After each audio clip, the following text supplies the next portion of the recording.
여러분, 해피고 선생입니다. 오늘은 가산금리를 낮춰라 라는 주제로 한번 영상 찍어보도록 하겠습니다. 자, 부자들의 언어라고 제가 해놨는데요. 고전이 답했다 마땅히 가져야 할 부에 대하여 책에, 고명환 작가님의 책에 보면 뒤쪽에 부록이 나옵니다. 자, 이 부록을 보면 여러분들이 돈의 속성을 읽어보신 분들은 이 부자들의 언어가 결국 돈의 속성에도 나오는 그 내용과 비슷하다라는 것을 아실 텐데요. 일단은 우리가 부자가 되려면 돈을 투자하고 뭔가를 우리가 경제가 돌아가는 걸 알려면 이런 용어들을 알아야 되겠죠. 그래서 오늘은 그 첫 번째로 나와 있는 가산 금리와 그 다음에 기준 금리에 대해서 한번 보도록 하겠습니다. 자, 여러분들 많이 들어보셨을 텐데요. 이자라는 거는 우리가 다 알고 있죠, 그죠? 돈을 빌려주거나, 그죠? 아니면 예금 같은 걸 하면, 적금 같은 걸 하면은 붙는 이자를 말하죠, 그죠? 자, 그런데 기준금리는 돈을 빌리거나 아니면 빌려줄 때 주고받는 이자를 말합니다. 자, 그러면 우리가 이것을 알아야 되는 이유가 기준금리가 상승할 때가 있고 하락할 때가 있겠죠, 당연히. 자, 기준금리가 자체가 높아졌을 때는, 그러니까 이자를 내가 더 내야 되니까 어떤 상황이 일어나겠어요? 당연히 내가 대출을 하려고 해도 이자가 너무 높네 이러면은 당연히 대출을 조금 미루거나 아니면 취소를 할 수 있겠죠. 그래서 대출이 좀 감소가 됩니다. 그러니까 이 기준금리가 상승이 되니까 시중에는 당연히 금리가 높으니까 돈이 많이 돌지 않습니다. 그리고 돈이 많이 돌지 않고 또 대출도 하기가 힘들어지니까 결국 부동산을 막 사려고 이렇게 할 수 없죠. 그죠? 그렇기 때문에 부동산이나 주식이나 이런 물가 같은 것들이 이제 좀 하락이 되죠. 뭔가 돈이 돌아야지 우리가 뭔가를 주고 받는 것, 사는 것이 원활하게 돌아가는데 그렇지가 않겠죠. 내 기준금리가 하락하게 되면 내가 뭔가를 그러니까 뭔가 사려고 하는데 이자가 낮아요. 그러면 당연히 우리는 생각해 보겠죠. 오히려 이자가 낮으면은 대출을 해서라도 투자를 하는 경우가 있겠죠. 그래서 이때는 오히려 대출이 반대로 증가하게 됩니다. 뭐 대출이 증가하게 되니까 시중에 돈이 많이 풀리는 거죠. 자, 이거는 결국은 물가를 상승하게 만든다라는 것이죠.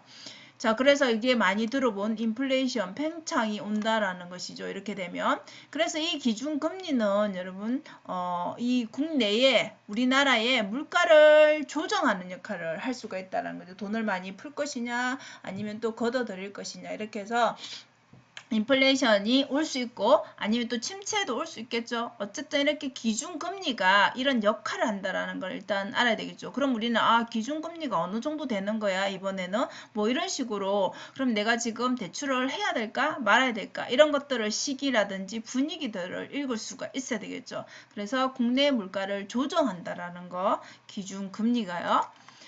자, 그리고 두 번째로는 우리가 외국에서 수입을 많이 하죠, 그죠? 수출도 하고요, 그죠? 자, 수출을 한단 말이에요. 자, 그러면 이거와 관련된 게 외국과 경제 상황을 조정하는 역할도 한다라는 거죠. 이 앞에 나와 있는 기준금리가요. 자, 그럼 기준금리가 떨어졌을 때, 저금리 있을 때는 당연히 가치가 하락할 수밖에 없겠죠. 자, 우리나라는 한국은행이 결정하죠, 그죠? 한국은행이 기준금리를 낮추면 우리 돈의 가치, 원화의 가치가 당연히 하락한단 말이에요.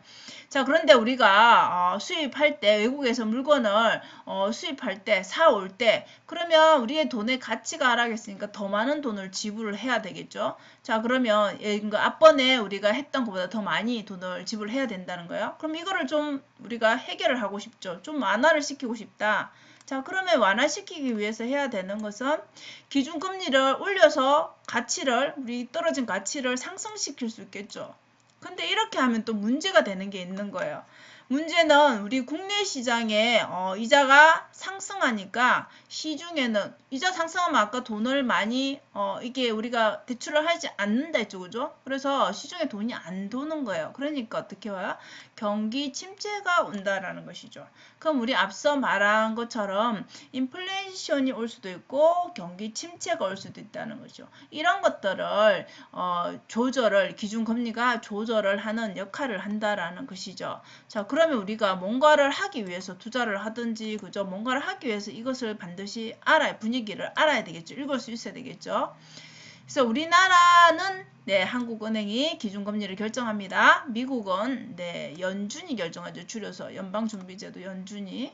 그래서 우리가 왜 미국을 많이 이렇게 주시하는 이유가 주목받는 이유가 전 세계 중앙은행이 다 미국 연준을 따라가는 이유. 여기를 거의 기준이 되는 이유가 달러가 그죠? 기축통화이기 때문에 그렇죠. 그래서 이게 중요한 이유는 기준금리를 이렇게 봐야 되는 이유, 미국 것까지 해서 봐야 되는 이유가 이 부동산하고 주식의 가격에 영향을 미치기 때문에 그렇죠. 여러분들이 부동산을 투자한다든지 주식을 투자한다든지 그럼 이게 전혀 별개가 아니라 이 연동이 되기 때문에 그렇습니다. 그래서 여러분들이 투자할 때는 반드시 내 돈을 지키거나 아니면 투자를 할 때는 이것을 무시할 수가 없겠죠. 자, 그리고 두 번째로는 가상금리인데요. 이 가상금리는 나에게 부과되는 추가금리입니다. 나에게. 그러니까 여러분 각각의 가상금리는 다를 수 있다는 것이죠. 뭐 여러분들이 신용도가 좋을 수도 있고 뭔가 뭐 신용 불량자라든지 뭔가 신용이 안 좋을 수도 있겠죠. 상황에 따라서. 자, 그러면 개인의 신용도에 따라서 또 내지는 대출한 기간에 따라서 대출 기간을 이만큼 했는데 잘 갚은 사람도 있고 못 갚은 사람도 있겠죠. 그래서 신용도가 높으면 신용도가 좋으니까 돈을 빌려줬는데 너무나 꼬박꼬박 잘 갚으니까 가상금리를 좀 더 못 갚는 사람에 비해서는 낮게 해주는 거죠. 그래서 반대로 위험성이 되게 커요. 이 사람은 되게 이자를 못 갚아요. 그러면 당연히 가상금리를 높여야 되겠죠. 근데 이제 문제는 우리가 돈을 그러면 빌릴 때 말고 저축할 때도 그렇게 해줘야 되잖아요. 그죠? 근데 은행은 저축할 때는 이것을 적용하지 않는다라는 것이죠. 그래서 우리가 뭔가 대출 받아서 투자를 할 수도 있고 집을 살 수도 있고 그렇죠. 그러면 그럴 때는 여러분들이 신용도가 높아야지 가상금리를 낮게 우리가 대출을 받을 수 있다라는 것이죠. 자, 그래서 결론은 여러분 가산 금리를 파악해야 된다. 우리 두 가지를 말했잖아요. 그죠? 첫 번째는 국내 물가를 조정하는 게 가상금리다. 두 번째는 우리가 수출 수입을 하는 나라잖아요. 그죠? 그래서 이 외국과의 경제가 같이 연동되기 때문에 우리가 반드시 알아야 되고 그 다음에 신용도를 좀 높여서 내가 뭔가를 투자할 때 그죠? 가상금리를 좀 낮춰야지 내 신용도를 좋게 해서 이왕이면은 낮춰야지 나한테 이득이 되겠죠. 그죠? 그래서 이거는 개개인마다 다를 수 있기 때문에 우리가 이제 은행에 가서 상담을 하잖아요. 그죠? 그렇기 때문에 이걸 좀 낮출 필요가 있다라는 거. 그다음에 이제 이렇게 하는 이유, 우리가 이런 것들을 알아야 되는 이유, 결국은 그 돈을 우리가 투자하려면은 그죠? 뭔가를 투자하고 그리고 내 돈을 기존에 있는 돈을 지키기 위해서는 이 세상이 어떻게 돌아가는지 그죠? 세계가 어떻게 돌아가는지 그래서 이 기준금리, 가상금리는 기본적으로 여러분들이 파악을 할 수 있어야지 금리가 요즘 이렇구나 그래서 인플레이션이 왔구나 아니면 경기가 지금 침체되고 있구나 달러가 지금 어떻구나 원화값이 어떻구나 이런 것들을 여러분들이 관심이 생기면 그런 경제 뉴스 신문 이런 것들을 관심 있게 보게 되고 봐야 되는 이유가 내 돈을 지켜야 되기 때문에 그렇고 내가 투자한 것에 변동 사항이 생기는 거를 지켜봐야 되겠죠. 그리고 대응을 해야 되겠죠. 자, 이런 것 때문에 그렇기 때문에 여러분들도 이렇게 저도 잘해서 하는 게 아니라 같이 공부를 하기 위해서 그래서 우리가 들어봤던 것들을 자꾸 되뇌어보고 또 한번 이렇게 복습해보면은 여러분에게 좀 더 도움이 되지 않을까 싶습니다. 저 역시도 마찬가지고요. 그래서 여러분들 이 책을 사신 분들은 뒤쪽에서 하나하나씩 이렇게 1번, 2번, 3번 이렇게 돼 있죠? 네, 거기에 대해서 공부를 해 보시면 좋을 것 같습니다. 자, 오늘도 영상 시청해 주셔서 감사하고요. 오늘은 첫 번째로 기준금리, 가상금리 정리를 해봤습니다. 여러분들도 한번 읽어보시고 또 자기 나름대로 해석을 해서 한번 정리를 해보시면 좋을 것 같습니다. 자, 오늘도 영상 시청해 주셔서 감사하고요. 여러분 오늘도 행복한 하루 되세요. 감사합니다.